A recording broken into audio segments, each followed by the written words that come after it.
Hello, welcome back my YouTube family and old student and good morning.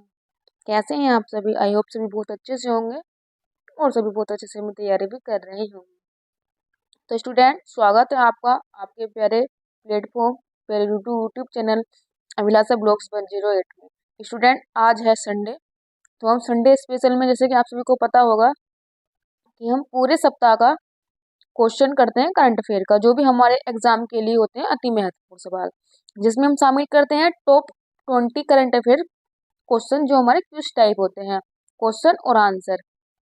और कुछ question हम इसमें वो भी शामिल कर लेते हैं जो हम पहले संडे के स्पेशल सेशन में रख चुके हैं, जो हमारा हो जाता है रिवीजन। और ये रिवीजन हमारा होता है ऑल एग्जाम के लिए। स्टूडेंट, करंट अफेयर की बहुत ज्यादा से डिमांड बढ़ गई है। करंट अफेयर को याद भी करेंगे, साथ साथ इसके से जुड़ा हम स्टैटिक भी याद करेंगे स्टूडेंट। तो आज हमारा पार्ट नंबर 6 है और संपूर्ण सप्ताह का विश्लेषण करेंगे। टॉप 20 क्वेश्चन होंगे करंट अफेयर्स हमारे इसमें क्वेश्चन है, और रिवीजन रहे भी रहेगा और एग्जाम के लिए बहुत ही सफिशियंट है स्टूडेंट। तो चलिए स्टूडेंट, बिल्कुल भी देर ना करते हुए अपना सेशन स्टार्ट करते हैं, क्योंकि हमारे पास 20 क्वेश्चन है, उनको देखना भी है, पढ़ना भी है और उनका विश्लेषण भी करना है। चलिए स्टूडेंट, देखते हैं आज का पहला क्वेश्चन हमारी स्क्रीन पर क्या है। तो स्टूडेंट, पहला क्वेश्चन हमारी स्क्रीन पर आ गया है। पहला क्वेश्चन है कि विश्व डिजिटल प्रतिस्पर्धा रैंकिंग में 2023 में भारत को कौन सी रैंक प्राप्त हुई है? एक, 49, 64 या 38। तो स्टूडेंट, भारत को जो रैंक प्राप्त हुई है वो ये 49 रैंक प्राप्त। स्टूडेंट, अगर आप पूछोगे तो फर्स्ट पे कौन था, तो फर्स्ट पे था यूएस से। विश्व डिजिटल प्रतिस्पर्धा रैंकिंग में भारत को 49 रैंक मिली है, यूएस से फर्स्ट रैंक पे था। और अगर आपसे ये मालूम कर लिया जाए कि टोटल कितनी कंट्री थी, तो टोटल इसमें 64 कंट्री शामिल हुई थी, जिसमें भारत को 64 में से 49वां स्थान मिला है। तो स्टूडेंट, तीनों चीज आपके सामने क्लियर हो गई है कि फर्स्ट पे कौन था, 49 भारत को मिली है, टोटल कंट्रीज में कितनी थी, 64 शामिल थी। स्टूडेंट, ऑप्शन है 38। 38 हमारा लॉजिस्टिक जो व्यापार होता है उसमें हम 38 रैंक पे है। तो चलिए स्टूडेंट, बढ़ते हैं अपने सेकंड क्वेश्चन की तरफ। सेकंड क्वेश्चन हमारी स्क्रीन पर इस प्रकार है। स्टूडेंट, हाल ही में हमारे देश में चक्रवात आया है, मिचोंग चक्रवात का नामकरण किस देश में ने किया है? बांग्लादेश, भारत, थाईलैंड और ओमान। तो स्टूडेंट, इसका जो नामकरण किया है, तो वो तो ऑप्शन इसमें आया ही नहीं है, तो उसके लिए हम करते हैं सॉरी, लेकिन इसका जो आंसर हो जाएगा वो हो जाएगा म्यांमार। म्यांमार के द्वारा इस देश का नामकरण किया गया है स्टूडेंट। अगर ये पूछने लगे कि मिचोंग जो ये चक्रवात था, इससे प्रभावित कौन हुआ है, तो जैसे कि हमारा भारत है ना, तो भारत का ये बे ऑफ बंगाल की खाड़ी में इसने अपना प्रभाव दिखाया है। नामकरण किसने किया है? म्यांमार ने, और प्रभाव दिखाया भारत के बे ऑफ बंगाल की खाड़ी में। तो स्टूडेंट, ये आपके सामने क्लियर हो गया होगा, और ऑप्शन में थोड़ा गलती हो गई, उसके लिए सॉरी। चलिए बढ़ते हैं आज के थर्ड क्वेश्चन की तरफ, जो हमारे स्क्रीन पर इस प्रकार है। स्टूडेंट, थर्ड क्वेश्चन है कि भारत की 84वीं ग्रांड मास्टर महिला कौन बनी है? यानी कि आपको पता होगा, ये क्वेश्चन की बहुत ही अच्छी एग्जामिनर की रहती है कि जो हाल फिलहाल में जो भी ग्रांड मास्टर बने होते हैं उनका नाम वो हमेशा पूछ लेता है। तो उस पर्पज से ये क्वेश्चन बहुत ही हमारे लिए इम्पोर्टेंट हो जाता है। और ये क्वेश्चन इस बार इसलिए इम्पोर्टेंट हो गया क्योंकि हमें आपने देखा होगा, हमेशा लड़का लोग यानी पुरुष लोग ही ग्रांड मास्टर बनता था, आपको महिला बनी है, तो ये क्वेश्चन और भी ज्यादा मजेदार हो गया है। तो ऑप्शन है हमारा रमेश वैशाली रमेश बाबू, विजय लक्ष्मी, गीतिका कौर और अदिति अशोक। तो स्टूडेंट, हमारे क्वेश्चन का राइट आंसर हो जाएगा वैशाली रमेश बाबू। ये भारत की 84वीं ग्रांड मास्टर बनी है। और स्टूडेंट, अगर आपको एक बात और बता दूं, ये जो है आर प्रज्ञानंद जो है, आर प्रज्ञानंद उनकी ही ये बहन है। और आर प्रज्ञानंद ने अजरबैजान जो बाकू में विश्व शतरंज हुई थी, वहां पे ये कार्ल मार्क्सवेल से हार गए थे और इन्होंने सिल्वर मेडल प्राप्त किया था। और ये ऐसा प्रदर्शन करने वाले पहले भारतीय बने थे जो पिछले ये बहुत ही ज्यादा खबरों में छाए हुए थे। स्टूडेंट, ऑप्शन है हमारा विजय लक्ष्मी। विजय लक्ष्मी भारत की पहली ग्रांड मास्टर महिला है। गीतिका कौल सियाचिन पर तैनात होने वाली पहली महिला चिकित्सक है। और अदिति अशोक तो आपको पता होगा, ये खेलती हैं गोल्फ। ये गोल्फ की भारत की बहुत ही बेहतरीन खिलाड़ी है। चलिए स्टूडेंट, ऑप्शन क्लियर हो गए हैं, आंसर भी आपको पता चल गया। चलते हैं आज के फिफ्थ क्वेश्चन की तरफ। स्टूडेंट, फिफ्थ क्वेश्चन है कि आरोग्य मेट्रो एड क्यूब के द्वारा पोर्टेबल हॉस्पिटल कहाँ पर स्थापित किया गया है? स्टूडेंट, ये ऐसा हॉस्पिटल है कि इसके अंदर मतलब 74 इसके अंदर बॉक्स है। उन बॉक्स के अंदर पूरे का पूरा हॉस्पिटल समाहित है। उसको हम उठाकर कहीं भी ले जा सकते हैं, जैसे कि बाढ़ पीड़ित हो जाए, कहीं भूकंप आ जाए, कहीं कुछ आपदा आ जाए, कहीं कुछ मतलब कि महामारी आ जाए, तो उसमें हम इस चीज को यूज कर सकते हैं। बहुत ही पोर्टेबल ये हॉस्पिटल है। तो कहाँ पर स्थापित किया गया है भाई, हमसे पूछ रहा है। छत्तीसगढ़, हरियाणा, अरुणाचल प्रदेश, हिमाचल प्रदेश। तो स्टूडेंट, इस क्वेश्चन का राइट आंसर हो जाएगा, ये स्थापित किया गया है हरियाणा में। तो हमारे क्वेश्चन का राइट आंसर हो जाएगा स्टूडेंट हरियाणा, हमारे क्वेश्चन का एकदम राइट आंसर है स्टूडेंट। स्टूडेंट, अगर मैं आपको एक क्लियर बता दूं कि हाल ही में 5 राज्यों के चुनाव हुए थे, तो छत्तीसगढ़ के जो मुख्यमंत्री बने हैं वो बने हैं विष्णु देव सहाय, ये बने हैं छत्तीसगढ़ के सीएम। तो आपको याद कर लेना। वैसे भी मैंने इनकी शॉर्ट स्टोरी में रील्स बनाकर डाल दी है, तो आप चैनल पर जाकर देख सकते हैं स्टूडेंट, क्योंकि आपको वहाँ पे नई नई अपडेट मिलती रहती हैं। तो अगर आप चैनल पे विजिट करते होंगे तो प्लीज़ वहाँ पर देख लीजिएगा और कम्युनिटी पोस्ट पे भी अपने आंसर को दीजिएगा स्टूडेंट। चलिए क्वेश्चन पढ़ते हैं कि भारतीय सड़क कांग्रेस की 82वीं बैठक का आयोजन कहाँ हुआ है? जम्मू कश्मीर, प्राग, गणराज्य, गुजरात अहमदाबाद या उत्तर प्रदेश लखनऊ। तो स्टूडेंट, हमारे क्वेश्चन का राइट आंसर हो जाएगा कि गुजरात अहमदाबाद में भारतीय कांग्रेस की 82वीं बैठक का आयोजन हुआ है स्टूडेंट। ये हमारे क्वेश्चन का राइट आंसर हो जाएगा। स्टूडेंट, अगर आपसे पूछने लगे कि भारतीय का तो कांग्रेस का हुआ है गुजरात में, तो विश्व कांग्रेस सड़क की बैठक कहाँ पर हुई है? तो उसका आंसर हो जाएगा प्राग, चेक, गणराज्य। इसलिए मैंने दोनों ऑप्शन को उसमें रख लिया था। चलिए स्टूडेंट, बढ़ते हैं आज के 7वें क्वेश्चन की तरफ, जो हमारी स्क्रीन पर इस प्रकार है। 7वां क्वेश्चन है कि हाल ही में भारत ने किसके साथ कच्चे तेल का आयात शुरू किया है? तो स्टूडेंट, ऑप्शन है इराक, रूस, वेनेजुला, यमन। तो स्टूडेंट, राइट आंसर हो जाएगा वेनेजुला के साथ भारत ने हाल ही में कच्चे तेल का आयात शुरू कर दिया है। स्टूडेंट, अगर आपसे पूछने लगे कि वेनेजुला की राजधानी क्या है, तो वेनेजुला की राजधानी है कराकस।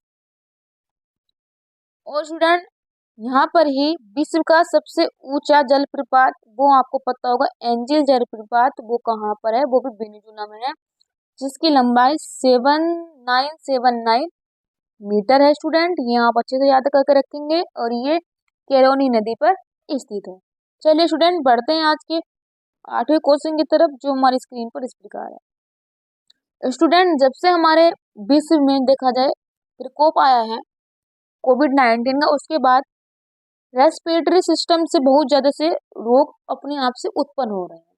तो ऐसा ही एक और मतलब कि प्रकोप है जो हमारे आया है। तो यही क्वेश्चन पूछा कि हाल ही में किस देश में व्हाइट लंग सिंड्रोम का प्रकोप बढ़ रहा है? Europe, sorry Peru, America, New York, London. तो स्टूडेंट, इसका राइट आंसर हो जाएगा न्यूयॉर्क, लंदन। तो स्टूडेंट, इसका राइट आंसर हो जाएगा अमेरिका में व्हाइट लंग जो सिंड्रोम है, इसका प्रकोप बहुत ही बढ़ रहा है। स्टूडेंट, ये जो हो रहा है, ये बच्चों में बीमारी हो रही है, और ये बच्चों में जो निमोनिया टाइप होता है ना, उस पर अपना ज्यादा ये इफेक्ट दिखा रहा है। तो ये हमारे क्वेश्चन का राइट आंसर हो जाएगा, इसको आप याद भी रखिए। चलिए स्टूडेंट, क्वेश्चन नंबर 9 हमारा आ गया है कि भू जल संसाधन मूल्यांकन की रिपोर्ट 2023 के तहत सर्वाधिक भूजल वृद्धि वाला राज्य है?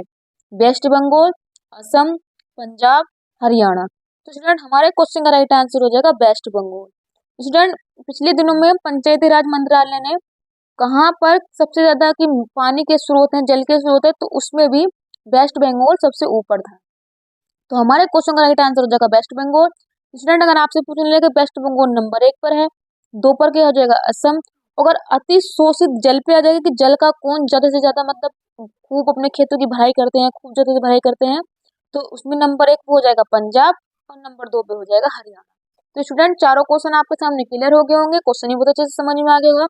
स्टूडेंट, अगर आपको क्लास और कंटेंट समझ में आ रही है, अच्छी लग रही है, तो प्लीज चैनल को सब्सक्राइब कर लीजिएगा, बेल आइकन को प्रेस कर लीजिएगा, कोई भी इंफॉर्मेशन, कोई भी क्लास, कोई भी अपडेट आपसे छूटे नहीं।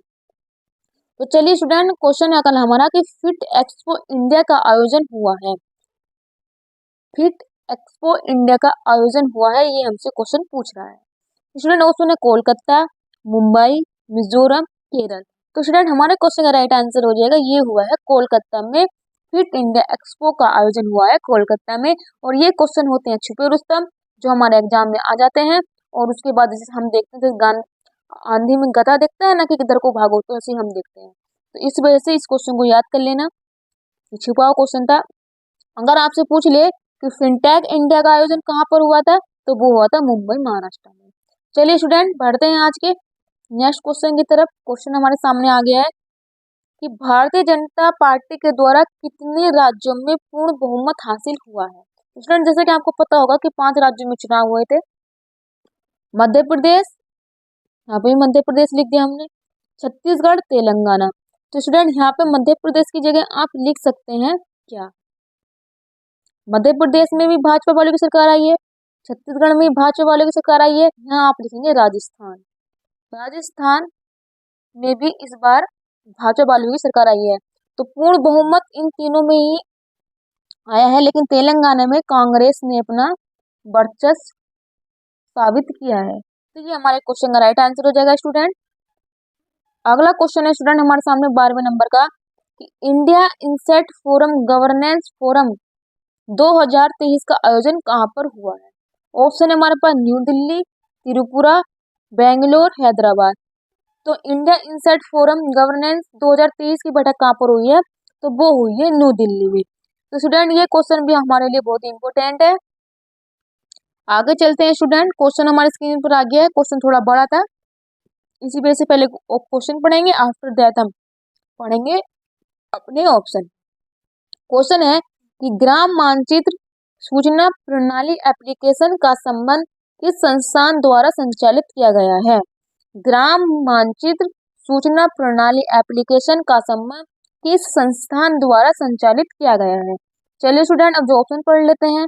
ऑप्शन है पंचायत राज मंत्रालय द्वारा, आवास और शहरी विकास मंत्रालय द्वारा, भू राजस्व विभाग के द्वारा, या जल शक्ति मंत्रालय के द्वारा।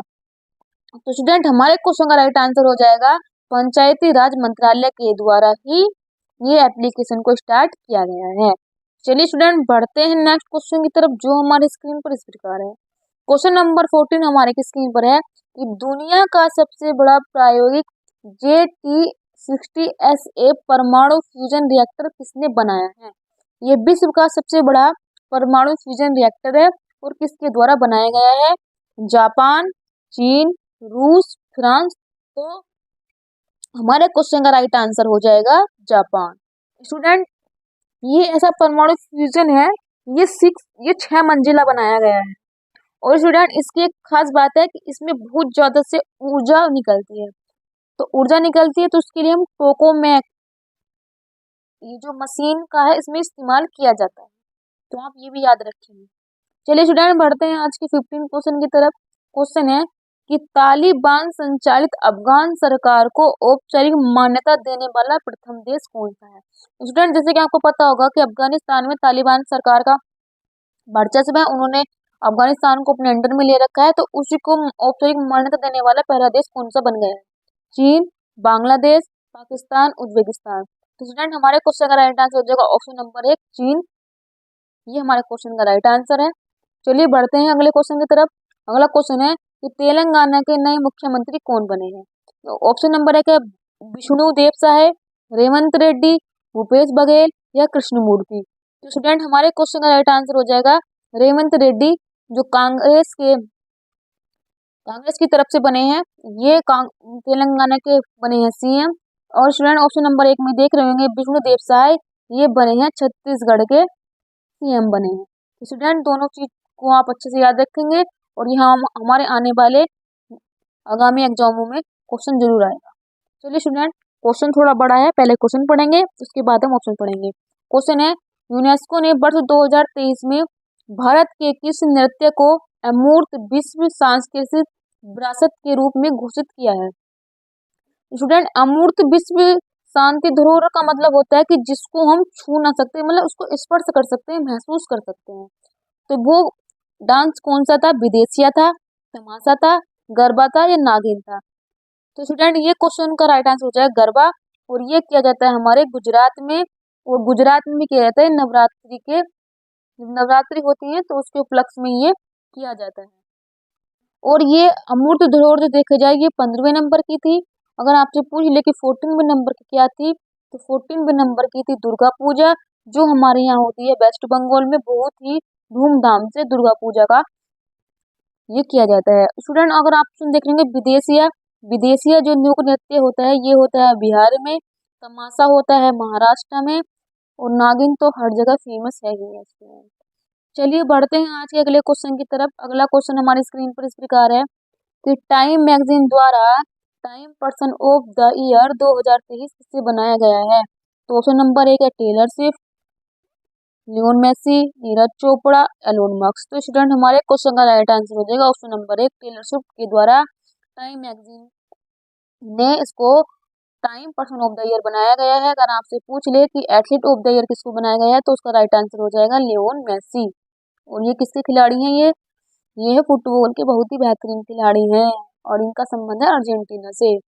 चीन की वन बेल्ट रोड परियोजना से अलग होने की घोषणा किसने की है।